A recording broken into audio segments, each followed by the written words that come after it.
అందరికీ నమస్తే మామ.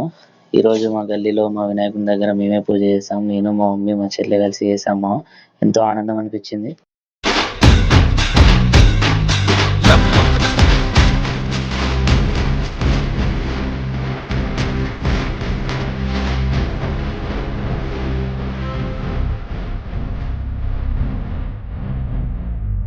సంవత్సరానికి ఒక్కసారి వస్తుంది మామ గణేష్ చతుర్థి. మీరు ఎంతమంది మీ ఫ్యామిలీతో పూజ చేశారో కామెంట్ సెక్షన్లో చెప్పండి మామ.